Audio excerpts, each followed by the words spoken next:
The struggling single dad. The automatic doors of the Walmart in Midwest Houston hissed open as James stepped inside, his shoulders slightly hunched against the early winter wind. The store lights were bright, almost too bright after the greyness of the morning outside. He paused for a moment near the entrance, taking in the usual bustle, shopping carts clattering, soft Christmas music playing over the speakers, and the murmur of families stocking up for the holidays. But James wasn't here for holiday shopping. He was here with a crumpled $10 bill in his coat pocket and a grocery list written in his daughter's handwriting. Milk, bread, eggs, apples. And below that, scrawled in a different colour crayon, maybe cookies if there's enough. Anna. James smiled faintly at the note. His little girl always added that maybe at the end, like she already knew how tight things were and didn't want to ask for too much. She was just 10 years old, but sometimes she carried herself like someone much older. He walked slowly through the aisles, calculating in his head. A half-gallon of milk was $2.29. Bread was $1.89 if he picked the store brand. Apples, maybe just 2 or 3, he could put in the small plastic bag. Eggs were a maybe. Everything was a maybe these days. As he placed items in his small handbasket, he kept checking prices, doing math silently like he always did. Old habits. Survival habits. James hadn't always lived like this. Back in high school, he was one of the bright ones. Sharp, friendly, full of dreams. His teachers had called him a natural, someone who could go far, maybe even out of Texas. He'd been accepted into a local community college with a scholarship.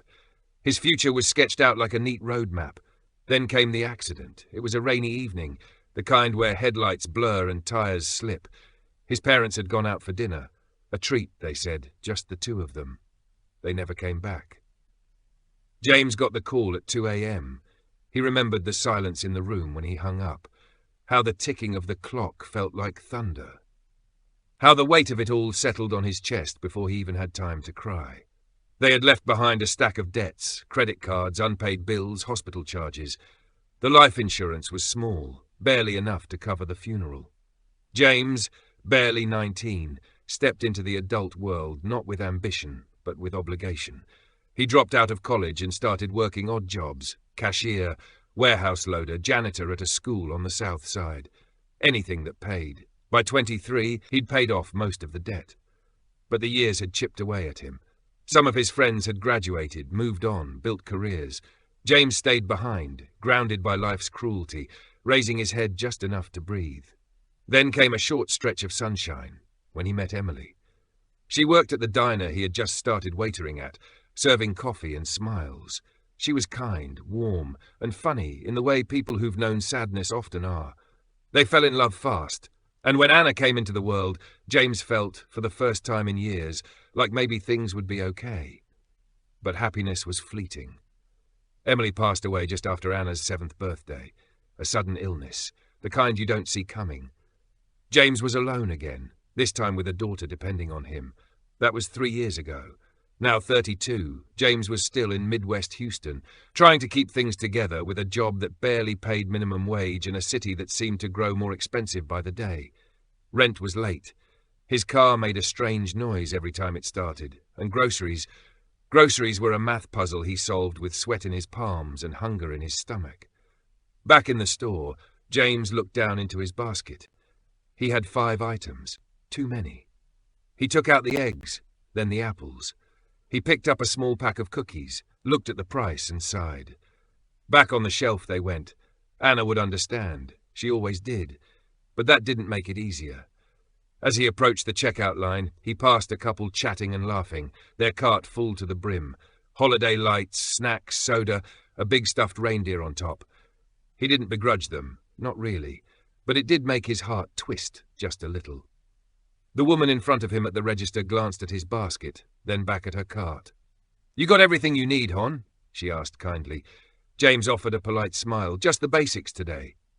She hesitated, then gave him a warm nod. "Well, times are tough for everyone. Hang in there." He nodded again. He was good at nodding. The total came to $9.84. He handed over his $10 bill, took the change without counting it, and walked slowly out of the store, a small plastic bag in hand. Outside, the wind had picked up. He pulled his jacket tighter around himself and started the slow walk home. He passed an old bookstore with a "For Lease" sign in the window. He used to come here as a teenager, he and his dad. Saturday afternoons, they'd pick out used novels and talk about stories over burgers afterward. James had wanted to be a writer once. He used to fill notebooks with stories about space explorers and brave knights. He still had one of those notebooks somewhere, tucked in a box under his bed, pages yellowed, ink faded, dreams paused, not forgotten. When he got home, Anna was on the couch reading, her legs curled beneath her, one of her socks halfway off. She looked up. "Did you get the apples?" James shook his head gently, lifting the bag. "Got milk and bread, though. Maybe we can make cinnamon toast." Anna brightened. "With extra cinnamon?" "Extra everything," he said with a wink. She giggled, then jumped up to help him put the groceries away. That night, after dinner and bedtime stories, James sat alone on the small porch outside their apartment, watching the clouds shift across the sky. The city lights made it hard to see stars, but he looked anyway. He wasn't sure how they'd get through the winter. The heating bill was due. School fees were piling up. But for now, tonight, Anna was warm, fed and dreaming peacefully in her bed. And that was enough. Tomorrow, he'd try again. Another shift, another job application, another maybe. Because that's what good dads did. They kept going, even when they were tired. Even when they had to put the apples back. The honest waiter with a gentle soul. The bell above the door chimed softly as the first customer of the day stepped into Rosie's diner, a small, well-loved local spot, tucked between a laundromat and a used bookstore in Midwest Houston. James, already dressed in his neatly pressed uniform, was ready. He greeted the elderly man with a warm smile and a respectful nod, guiding him to a corner booth by the window. "Coffee's fresh," James said gently, placing a clean menu on the table. "I'll be right back with a cup." He moved with practiced ease, balancing speed with care. The coffee was poured, no spills, no rush, and when he returned, the man was already smiling. James wasn't just a waiter, he was the waiter. Everyone who came to Rosie's knew him. He was the quiet one with kind eyes, always clean-shaven. Shirt tucked in, shoes polished, no matter how old they were. He treated every customer the same, with dignity, with calm attentiveness. Whether it was a young couple out on a date or a tired truck driver stopping in for eggs and toast, he never raised his voice, never let his wariness show. And he was always, always on time. "James is the kind of man you can set your clock to," Rosie, the owner, would often say. "If he says he'll be here at 7, he's standing at the door at 6:59, smiling like he means it." His work ethic? Unmatched. Even on days when he hadn't slept enough or had a splitting headache, James came in, ironed and ready, wearing the same gentle tone and respectful manner like armor. Customers left extra tips, not out of pity, but because they felt seen when he served them. But James didn't do it for the tips. He did it for Anna. Every dollar he made, every long shift, every sore foot, every aching back, he bore it gladly. Because of her. 10-year-old Anna was his sun and moon. The reason he got out of bed each morning, even when the world felt impossible. He made sure her needs were met. Clothes washed and neatly folded, school lunches packed with care, often with little notes that said, "You've got this," or "Daddy loves you always." When her sneakers wore thin, James found a used pair in good condition. When she needed books for school, he skipped his own dinner to buy them. But dreams, those were harder. Anna wanted to learn the piano. She dreamed of joining a music class. She loved art, once stood at a flea market, staring at a small easel and paint set for nearly 10 minutes. James gently led her away, with a quiet promise. Someday. Someday hadn't come yet. He wanted to give her the world. But some nights, he counted quarters. Just to see if he could afford milk and bread for the morning. Still, he never let her see the weight he carried. At night, when he got home after closing the diner, Anna would be waiting, with stories from her day. A drawing from school, a joke from a classmate. James would smile, listen, laugh in all the right places, even when his feet throbbed, even when his stomach was empty. To her, he was a hero. To him, she was everything. Rosie knew of his struggles, though James never spoke of them. One night she found him on his hands and knees, cleaning under the booths long after closing time. "You don't have to do all this, James," she said softly. He looked up, wiping his hands on a towel. "I know," he replied, But I take pride in it, and it matters, even if no one sees. Rosie saw. Everyone did. He was a man who gave the best parts of himself, quietly, humbly, and with heart. An honest waiter with a gentle soul, who loved his daughter more than anything in the world. A dream denied at the cash counter. The closed sign hung heavy on the glass door of Rosie's diner. James stood outside for a moment longer than he needed to, as if hoping the door might creak open again, or the sign might quietly flip back to open. But there was no mistaking it. Rosie had hugged him that morning, her arms tight, her voice soft with regret. "I held on as long as I could, James," she whispered, eyes full of quiet heartbreak. "But the debt, it's too much."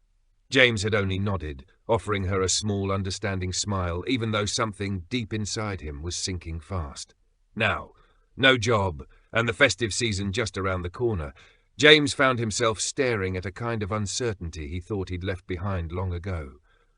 Rent was due in a week. The grocery shelf at home was nearly empty, and Anna, his bright, ever-hopeful little girl, had circled a date on their kitchen calendar and written in her careful 10-year-old handwriting, "Chocolates and balloons for celebration." That's all she wanted. Not toys, not gadgets, just a simple box of chocolates and a handful of colourful balloons. And James had promised. "We'll make it special," he said, kissing the top of her head. So he pulled on his old hoodie, slipped a worn $5 bill and some loose change into his wallet, everything he had to spare, and walked to the nearest Walmart. The store was alive with holiday shoppers, kids tugging at carts, shelves glittering with ornaments and candy canes. James moved quietly through the aisles, searching. He found a modest box of chocolates, Anna's favourite kind, the ones with caramel inside, and a small pack of balloons in cheerful colours, red, blue, and gold. For a moment he smiled, imagining her laughter, the way she'd throw her arms around his neck. At the checkout counter, the young cashier scanned the items and looked up. "That'll be $23.10, sir." James blinked. "Sorry?" "The chocolates and balloons. Together, they're $23.10. His heart dropped. He opened his wallet slowly and counted again, though he already knew. $7.25, that was all. He looked down at the little box of chocolates, then at the balloons.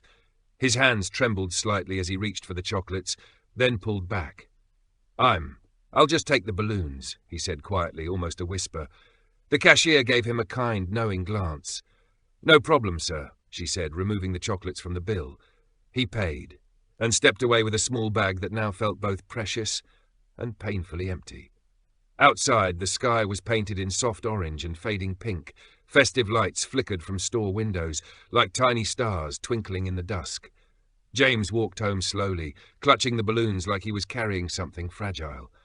At home, Anna was already at the door, eyes wide with joy. "Daddy!" she beamed. "Did you get them?" James knelt down, handing her the balloons with a gentle smile. "I got these for you, sweetheart," she squealed and hugged him tight. "Thank you, Daddy. They're so pretty." Then she glanced behind him, eyes scanning, quietly, searching for something that wasn't there.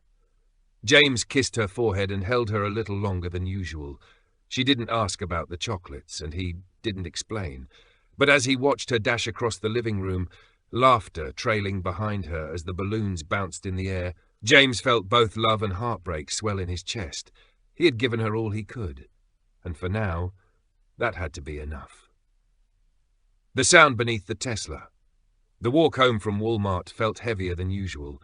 The air was thick with that late evening stillness. But inside James a storm churned, one made of sadness, quiet despair, and the suffocating weight of helplessness. He had promised Anna something special, and he had come home with only half of it. As much as she smiled and played with those balloons, James knew, she had noticed, not just the missing chocolates, but the heaviness in her father's eyes. His footsteps echoed against the empty pavement as he passed the Walmart parking lot. A cold wind swept through, brushing against his hoodie, but he didn't flinch. His mind was far away, on rent, on groceries, on job listings he hadn't checked yet, on the pain in his back from those long double shifts, and on Anna's face earlier that evening. Frustrated, James gave a light kick to an empty soda can lying near the sidewalk. It clattered and rolled, bouncing noisily across the concrete, until it slid under a sleek red Tesla, parked just beyond the edge of the lot. That's when he heard it. A sound. Not mechanical, not metallic, but alive. It was soft, a whimper. Fragile, laced with fear. James froze. Turned his head, brow furrowed. There it was again. High-pitched, shaky, almost like a baby crying. But different.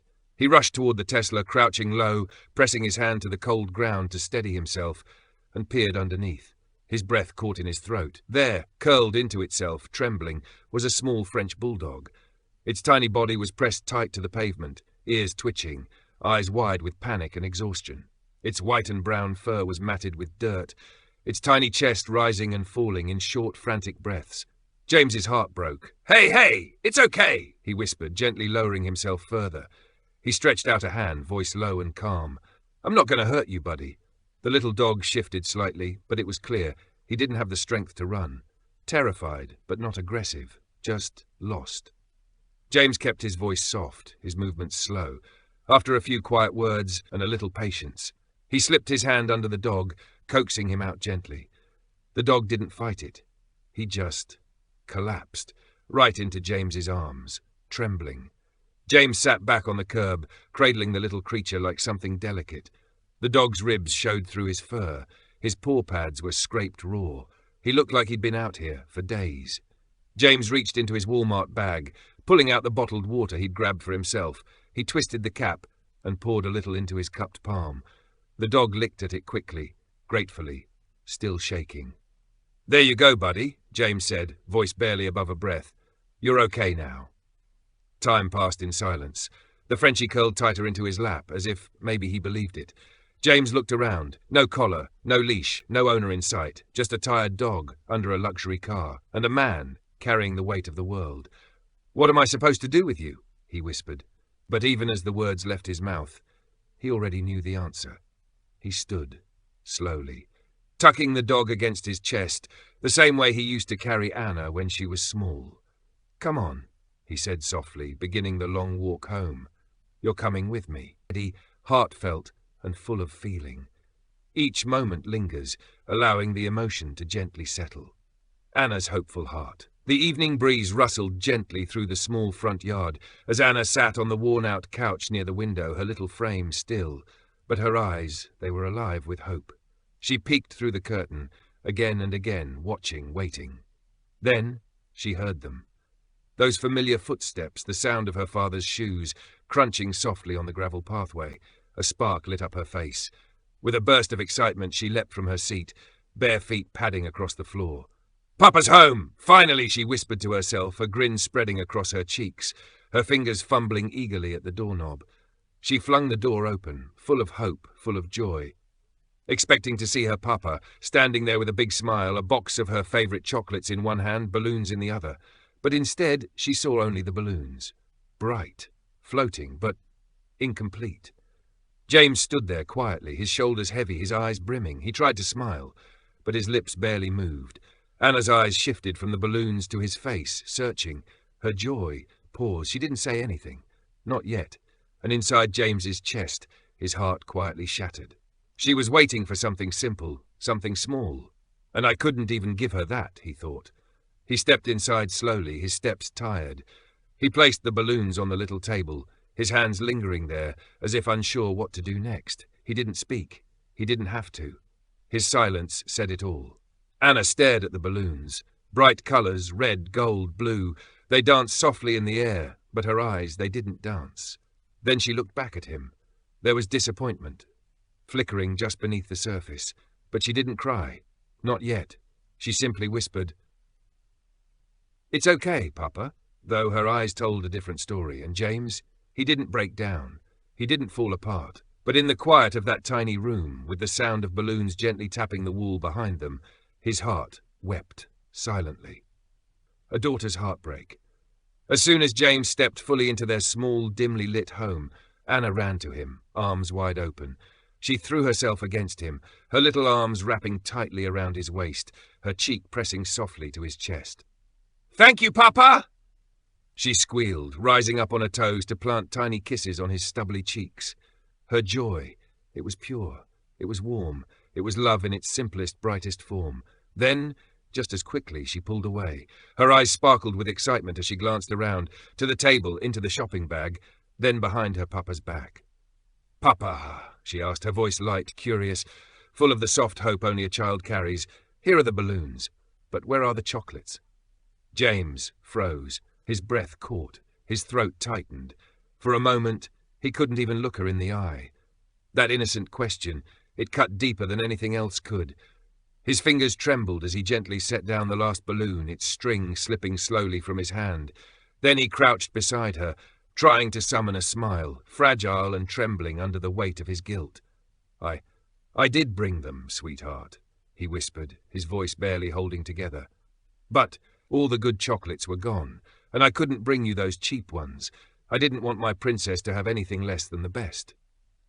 For a moment, Anna just stood there, still, silent. Her wide, bright, hopeful eyes began to dim. She looked up at him, and her lower lip quivered, a soft tremble before the fall. "So our festive season is chocolate-less again, Papa." Her voice cracked, just enough to break something inside him. James didn't answer. He didn't need to. Anna's little face crumpled. Her shoulders shook. And then the first tear rolled down her cheek. "Why did you do this?" she sobbed. "You could have brought the cheaper ones at least." And with that, her tiny body gave in. She cried, not loud, not wailing, but the kind of crying that comes from somewhere deeper. Each tear fell like a stone into the already shattered pieces of James's heart. The healing hug and a surprise gift. James sat on the edge of the couch, his head hanging low, his hands covering his face. The room felt thick with silence, except for the soft, quiet sniffles of his daughter. His heart, it felt like it had been wrung dry, not because of what Anna said, but because of what she felt. A father's love always wants to give more than his pockets allow. The guilt, the simple pain of not being able to buy his little girl a box of chocolates, it was unbearable. He had promised himself that no matter how hard life got, he would protect Anna. From sadness, from disappointment, from the things little hearts shouldn't carry. But today he felt like he'd failed, and now his tears flowed freely, dripping onto his hands as the weight of helplessness pressed hard inside his chest. Then, without a word, he felt soft little arms wrap gently around him. "Papa, don't cry," came Anna's voice, barely a whisper, but trembling with emotion. "Please, I'm okay. I'll enjoy our festive season with just the balloons. They're enough, really." She pressed her cheek into his shoulder, holding him now, as if she were the one trying to shield him from pain. James's breath caught. How could such a small child have such a big, forgiving heart? He hugged her back, tight, burying his face into her hair, that sweet scent of innocence and grace. They stayed like that for a long, quiet moment, father and daughter, wrapped in a healing embrace, mending each other with the quiet, powerful language of love. Then something flickered in James's chest, a memory, a spark. The French Bulldog, the one he'd rescued from beneath that red Tesla. She was still outside, still waiting, still needing love. And suddenly, a mischievous little idea bloomed in his mind. It wasn't much, but maybe, just maybe, it could bring that light back into Anna's eyes. He pulled away gently, brushing away his tears, then wiping her cheeks with his sleeve. "Hey," he said softly, "what if I told you I actually brought an even better gift than chocolates?" Anna sniffled, blinking up at him with wide, curious eyes. "Really?" she asked. "Better than chocolates? What is it, Papa?" For the first time that evening, James smiled, a real warm, playful smile. His face softened, his eyes twinkled. "Wait right here," he said, standing up slowly. Then he paused at the door, his voice lowered into something grand and theatrical. "But first, I think it's time you met someone very special." Anna sat up straighter, her sadness paused, giving way to wonder. Her little hands clutched her balloons just a bit tighter. James opened the door wide and let out a sharp, playful whistle. "Luna!" For a moment, nothing. Then the soft sound of tiny paws tip-tapping across the wooden porch.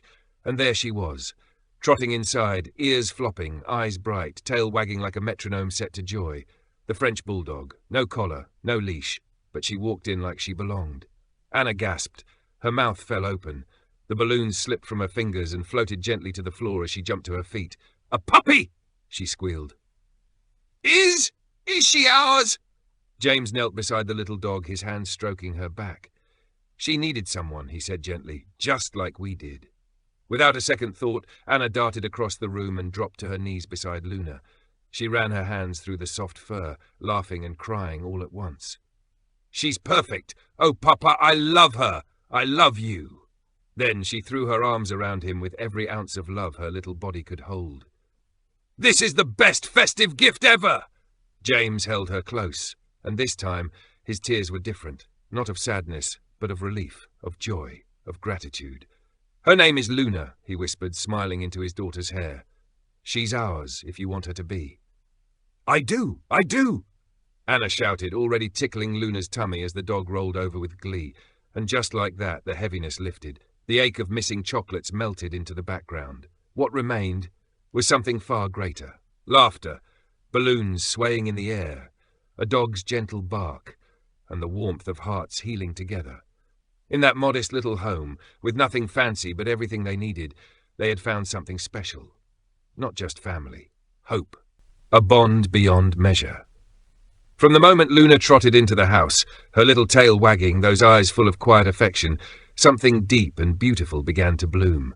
A bond that didn't need words, didn't need explanation. All it took was one look. Anna's sparkling eyes, Luna's eager little face, and you just knew they were meant to find each other. It was like Luna, that sweet French Bulldog, had been waiting her whole life to be Anna's dog.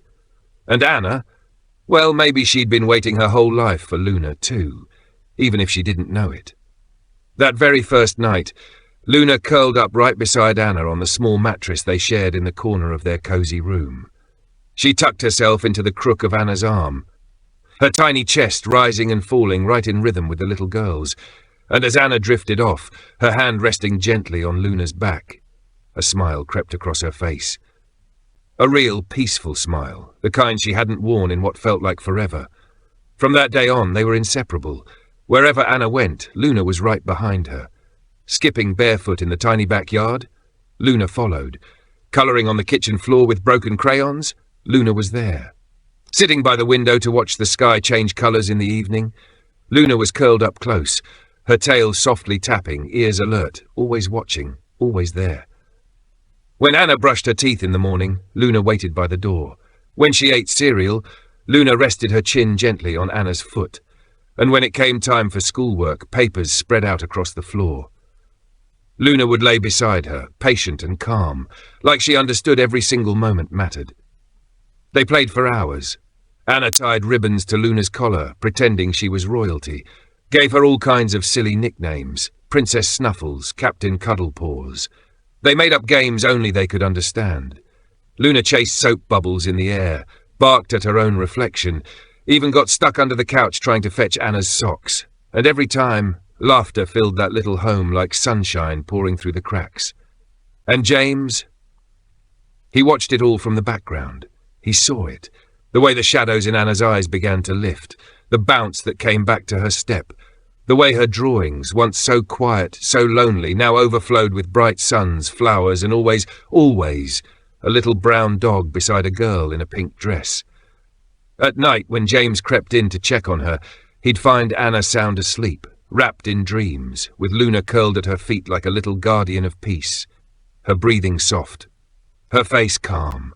And in those moments, James would just stand there and whisper to himself, "Anna's joy is my joy." He had worked so hard, struggled for so long just to keep them afloat, scraping together meals, walking miles to save a few dollars, taking any shift he could find. All he ever wanted was for his little girl to be okay. But this was more than okay. This was healing, because Luna wasn't just a pet. She became something more, a comfort, a quiet strength. Whenever Anna felt anxious or unsure, if she overheard something grown-up she didn't understand or caught that worried look in her father's eyes, she wouldn't say anything. She'd simply crawl onto the rug, wrap her arms around Luna, and rest her cheek on that soft fur. And Luna, somehow, she just knew. She'd stay perfectly still, breathing slow and steady, grounding Anna in a way no words ever could. Sometimes she'd climb into James's lap too. A reminder, he needed comfort as well. And as silly as it seemed, when Luna nudged his chin with her head, or brushed his arm with that cold little nose, James felt something inside him loosen, like this little dog could see all the weight he was carrying and was helping him bear it. And then something beautiful began to happen outside their little home, too. People noticed. Neighbours saw the girl with balloons in one hand and a proud leash in the other. Anna would stop at little shops and smile, "This is Luna, the best gift Papa ever gave me."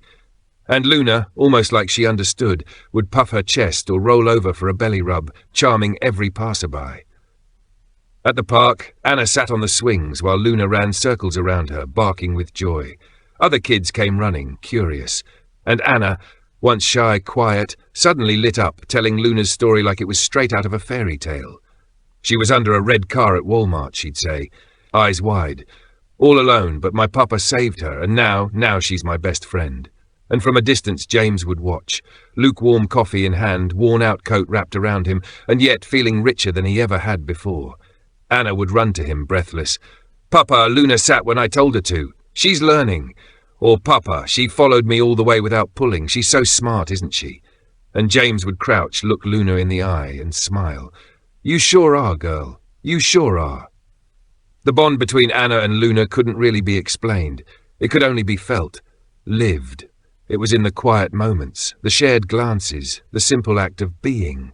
One evening they all sat on the porch, James in the middle, Anna resting against his arm. Luna curled beside them, a warm little weight. The sky turned soft with sunset colours, pinks, oranges, a hush in the air. Anna whispered, "Papa, I think Luna came to us for a reason." James looked down at her, nodded slowly. "I think so too, sweetheart." "Maybe," she said softly. She was looking for a family, just like we were. James smiled, kissed the top of her head, and let the silence hold the rest. Because in that quiet twilight, a father, a daughter, and a dog held together by love and hope, they had everything. They didn't have chocolates, they didn't have much money, but they had each other. And now they had Luna, a bond beyond measure, the kind that makes hearts whole again. The shattering discovery. It was early morning, and James had put on his cleanest shirt, a pale blue button-down that had faded from too many washes, but still held its dignity. Today, he was headed to a job interview at a construction site just outside of Houston. It wasn't ideal, but it was something. Anything to bring in a little stability, for him and Anna.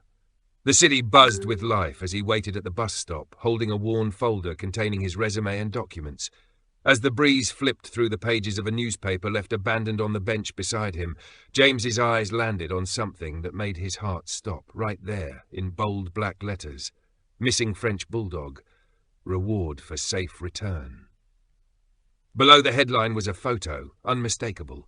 The floppy ears, the wide brown eyes, the slightly crooked smile. It was Luna. For a moment, everything around James went silent. The honking cars, the hum of morning chatter, even the rustling leaves, all faded into the background. He picked up the newspaper with trembling hands and read the details. Beloved French Bulldog missing near the Walmart Supercenter in Midwest Houston. Answers to Luna. She is dearly missed by her owner, James Boswell, a respected cotton magnate based in the Panhandle Plains region. If found, please contact the number below. Substantial reward offered. James's eyes widened in disbelief. Boswell. The James Boswell. The man whose name was printed on cotton bales, trucks, and warehouse signage across Texas. Wealthy, influential, powerful, and apparently Luna's real owner. James's stomach twisted in knots. The warmth of Luna's arrival, the laughter in Anna's eyes, the quiet joy of family, all of it now stood on a fragile edge. He felt like he was standing between two worlds, the one where he gave Anna the best gift of her life, and the one where that gift wasn't his to give. He folded the newspaper slowly, gripping it tightly. His chest ached with a question he didn't want to face. Was he supposed to break his daughter's heart to return the one soul who'd healed it? Or was he now the man keeping something that didn't truly belong to him? The bus pulled up. James stood frozen on the sidewalk, the paper still clutched in his hands. His heart caught between love and what was right. The painful choice. James spent the entire night pacing the living room, the crumpled newspaper still sitting on the kitchen table like a silent judge. Luna lay curled at Anna's feet, snoring softly, while Anna, unaware of the storm brewing, had fallen asleep with a drawing in her hand. Stick figures of her, Luna, and James, under a bright sun, and the words, "My best festive day ever," That drawing shattered him. By morning, James had made up his mind he would return Luna. It wasn't easy. It felt like tearing a piece of his own heart out, but deep down he knew it was the right thing to do. He couldn't build a future for Anna on something that wasn't theirs to begin with. He would explain it gently after breakfast, maybe with a promise of chocolates and a trip to the park. He'd find the words, somehow. But fate didn't give him the chance. Just as he poured 2 bowls of cereal, a sleek convoy of black luxury cars pulled up outside their humble apartment. James peeked through the window, heart racing. Men in tailored suits stepped out, speaking into earpieces. One of them held a tablet, with Luna's picture glowing on the screen. They had tracked her down. A gentle knock echoed through the hallway. Luna barked, wagging her tail, and Anna ran to the door, beaming, until she saw the men in suits. Her smile vanished. James got down on one knee, voice trembling. "Princess, Luna was never ours to keep. She belongs to someone else. A good man, her real owner. It would be wrong to keep her, even though we love her." Anna's lip quivered. But she's mine now." "I know, sweetheart," James whispered, pulling her close. "But we must do the right thing. And I promise you, when I get a job, I'll buy you all the chocolates in the world, even the imported ones." Tears streamed down Anna's cheeks as she clung to Luna. "Please, Papa, don't let them take her." James turned away, unable to hide his own tears. The hardest choices are the ones made with love. A miracle of kindness. As Anna sobbed into Luna's soft fur, the air grew thick with silence. Even the suited men seemed uncomfortable, shifting awkwardly on the doorstep, unsure of how to proceed.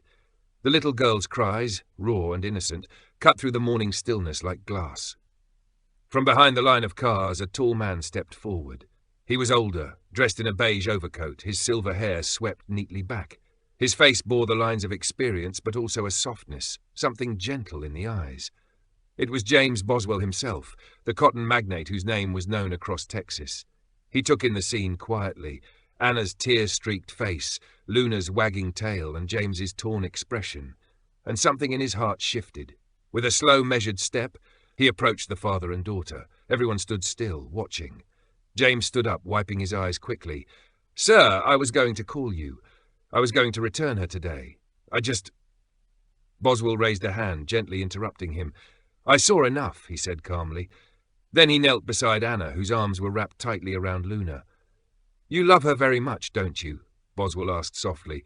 Anna looked up, her eyes red and puffy. She nodded. "She's my best friend. We play and sleep and do everything together." Boswell smiled. A long, quiet pause followed. Then, with a surprising warmth in his voice, he said, "I have a business meeting in California. I'll be gone for a few weeks." He looked at James and Anna. "Why don't you keep Luna until after the festivities? We'll talk again when I return." James blinked, stunned. You're serious?" Boswell nodded. "Let her have this moment. Let her have her joy." Then he pulled out a crisp envelope from inside his coat and handed it to James. "For Anna's chocolates," he said, giving a little wink. James hesitated. "Sir, I can't take this. You've already shown more kindness than I could have imagined." But Boswell gently placed the envelope in James's hand and folded his fingers over it. "This isn't charity. It's a thank you for taking care of someone I love." James swallowed hard, his voice thick. "Thank you, Mr. Boswell, truly." Boswell turned to Anna once more, bending slightly to her level. "Take good care of Luna for me, all right?" "I will," Anna whispered, clutching Luna tight. "Thank you, mister. Call me Mr. B," he smiled. As the luxury cars slowly drove away, James held Anna close. For the first time in weeks, there was hope, bright, honest hope, dancing in the air. The gift that changed everything. Hours after Boswell's departure, when the sun had begun to dip below the rooftops and the sky was painted in gentle streaks of orange and purple, James finally sat down at their worn-out kitchen table. Anna and Luna were giggling together in the living room, the sound of playful barks and a child's laughter echoing through the tiny house like music. With trembling hands, James pulled the envelope from his jacket pocket. He hesitated for a moment, then slowly opened it. Inside was a neatly folded stack of bills, crisp, fresh, and very real. He counted once, twice, 3 times, just to make sure he wasn't dreaming. $20,000! His breath caught in his throat. His chest tightened, not with fear or anxiety, but with a flood of relief and gratitude so intense it brought him to tears. He leaned forward, pressing the envelope against his heart as tears streamed down his cheeks. This wasn't just money. It was a miracle. A door opening. A second chance. Anna peeked in and saw him weeping. She ran over, Luna following close behind. "Papa, why are you crying again?" she asked softly, climbing onto his lap. He laughed through his tears, pulling her and Luna into his arms. Because sometimes happy tears feel just like sad ones. That very evening, James and Anna, with Luna tucked in a little pink leash, made their way back to Walmart. But this time, they weren't counting coins. They picked out the best premium chocolates, the kind Anna had only ever dreamed of. She chose a bright red dress that made her twirl with joy, shiny black shoes that clicked when she walked, and a small plush toy shaped like a heart. James didn't just buy things that day. He bought back a piece of their joy, their hope, and their dignity. All thanks to a gift from a stranger that changed everything. The reward of integrity. A meeting with fate. The festive season came and went, leaving behind laughter, photographs and memories that shimmered like lights on a Christmas tree. But just as life began to settle back into its usual rhythm, James received a phone call that made his hands tremble with uncertainty. "Mr. James," said a voice, firm yet respectful, "this is Daniel, Mr. Boswell's personal assistant. Mr. Boswell would like to meet you in person, tomorrow morning, 11 a.m. sharp, at the main office in downtown Houston." James sat frozen for a moment. "May I ask what it's about?" he managed to say. "Mr. Boswell didn't say, but he asked for you personally. Please don't be late." The line clicked off. James hung up the phone and exhaled slowly. His heart raced, unsure whether this was a good omen or a storm in disguise. But one thing was clear, this wasn't just a courtesy visit. Something bigger was at play. The next morning, dressed in his finest, which was still modest but clean and neatly ironed, James left the house early. He kissed Anna's forehead, gave Luna a scratch behind the ears, and walked out with a nervous heart and hopeful steps. Downtown Houston rose before him like a city of glass and ambition.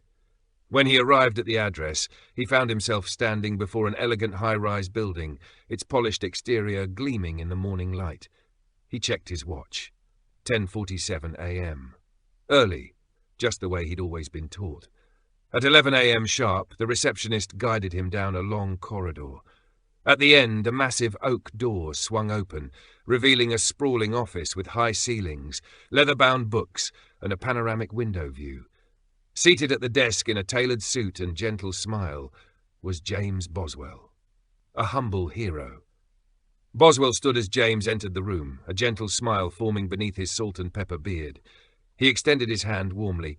"James," he said, his voice calm and sincere, "thank you for coming." James shook his hand, still unsure if he was dreaming. The opulence of the room, the kindness in Boswell's eyes, it was all so surreal. He cleared his throat, humbled. "Sir, I should be the one thanking you," James said softly, voice quivering. "You gave your precious pet to my daughter, even if just for a while, and that envelope." He paused, emotions flooding his chest. "I've only ever heard of such amounts. I didn't think I'd ever hold that kind of money in my life." Boswell smiled wider, gesturing for James to take a seat. "That little dog means a great deal to me," he said, easing back into his chair. "But when I saw her nestled in your daughter's arms, I knew she'd found something even greater, love without condition. It reminded me of my own childhood, when all that mattered was kindness." James nodded, swallowing the lump in his throat. "Anna, she calls Luna her best friend. That moment when you let her stay changed our lives." "You changed mine too," Boswell replied thoughtfully. "Most people would have kept the dog, or taken the money and said nothing. But you," he paused, his gaze meeting James's, "you chose honesty over desperation. That kind of integrity is rare." James blinked away the tears forming in his eyes. He hadn't come here expecting praise. He'd just done what he believed was right. And now, sitting across from a billionaire who treated him like an equal, James realized something deeper. He wasn't just a struggling dad anymore. He was a humble hero. The truth revealed. Boswell sat back in his chair, his gaze steady as he watched James, who was still processing the unexpected kindness that had already changed his life. After a long pause, Boswell spoke again, his voice thoughtful yet kind. That gift was for Anna, he said, his eyes softening as he mentioned the little girl who had stolen his heart. Such a precious princess. He smiled to himself, shaking his head slightly. But I thanked you because you and Anna cared for Luna better than I ever could. You both gave her something I couldn't, a home filled with warmth, joy, and love. That kind of bond, it's something that can't be bought. James blinked, surprised by Boswell's words.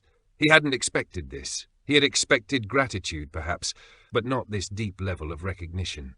Boswell continued, his tone shifting to something more reflective. Even when you were in need, you chose honesty. You could have lied about the chocolates, about Luna's origins, or kept her for yourself, but you didn't. That speaks volumes about the kind of person you are. He paused for a moment, as if weighing the significance of his next words. Today, Boswell said, his voice firm with quiet respect, your punctuality confirms what I suspected. You're a man of integrity, empathy, and problem-solving grit. You didn't break under pressure. You showed your daughter the value of honesty even when things weren't easy. The world needs more people like you, James. People who don't just survive. It's people like you who uplift the world by doing what's right, no matter the circumstances. James swallowed hard, his heart swelling with an emotion he couldn't name. It wasn't just gratitude, though he felt that too. It was awe. To hear such words from a man like Boswell, someone who had everything, yet still recognized the small victories in life, was more than James could ever have hoped for. The truth was, all he had ever wanted was to be the best father he could be. But now, sitting across from Boswell, he realized that the work he'd been doing for his daughter wasn't just about survival. It was about creating a legacy of kindness, of honesty, and of enduring love. James could hardly believe his ears. The words Boswell had just spoken echoed in his mind like a dream, too good to be true. He felt as though the room was spinning, as if the weight of the moment was pressing down on him from all sides. That's why I'm here, James, Boswell said, his voice steady and calm, but there was a glint of something warm in his eyes.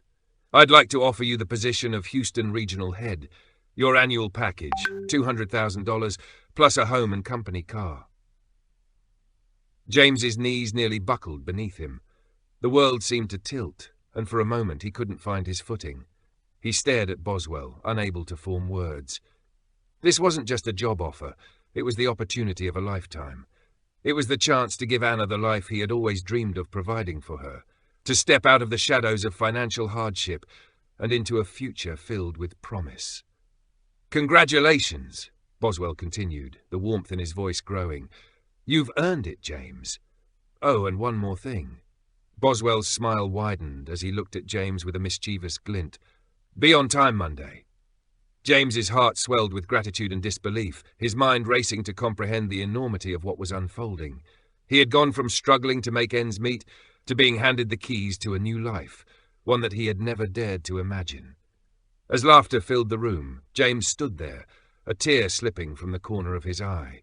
He thought of all the sacrifices, the challenges, and the hard choices he had made to get to this point. And in that moment, he understood something profound. Sometimes, the greatest rewards, he thought, his voice barely a whisper in his mind, come not from what we keep, but from what we're willing to give up. Coming home whole. As James stepped out of the car and walked up to their modest home, the weight in his heart felt lighter than it had in years. In his hands he held more than just a crisp appointment letter. It was a symbol of new beginnings, of answered prayers, of a life transformed by honesty and quiet perseverance.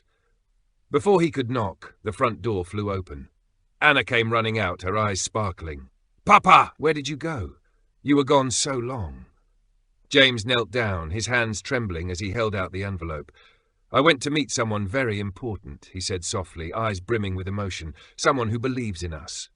Anna peeked inside, reading the bold header, Houston Regional Head Appointment, James Turner. Her eyes widened in wonder. "Is this a real job, Papa? Like, a big one?" James laughed through the tears, pulling her into a tight, spinning hug. "The biggest one I've ever had, sweetheart!"